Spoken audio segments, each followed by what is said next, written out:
Hi guys, and welcome back to the channel, Chaffles for Life, episode 40. Today we're making banana chaffles with Choc Zero maple syrup. Now, just be knowful that bananas are not keto. It would probably work if you're doing Weight Watchers or a low-carb weight loss. And they've been very successful, taking off more than 100 pounds. So in this particular recipe, you need one egg, one small banana crushed. And again, if you're not keto, or if you are keto, you have options. You can swap out the banana for banana extract. I thought I had some in the house because I made one of these a couple of years ago, but I'll be picking up some more, so I'll be doing two versions with it later on down the road.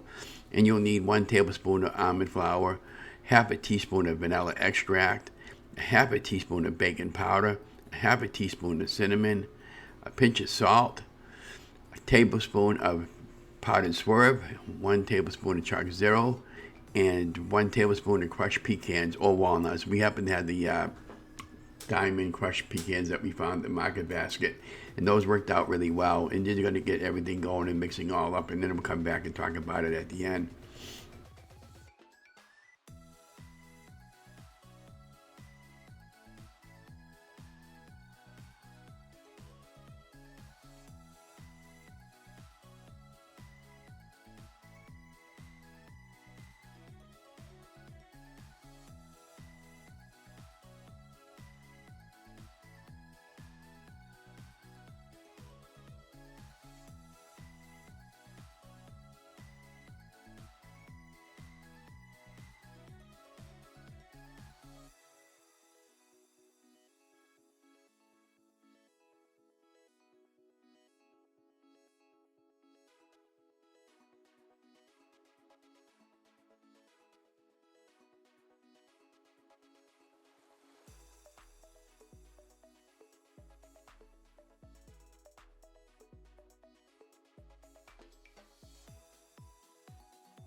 Again, this is not keto because it's got bananas on it, and I would strongly recommend don't. But you do you. And anyways, we took some Choc Zero and added over the top of the Chaffles, and these came out really great.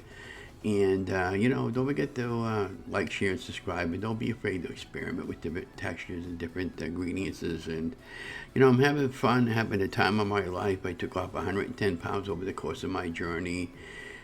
Did have it down to 150 pounds at one point. We're going to get back on track with all that. And it is getting back on track now that we're out walking every day and feeling really great again. And anyways, have an amazing day. Don't forget to give me a thumbs up, like, share, and subscribe. You know the drill.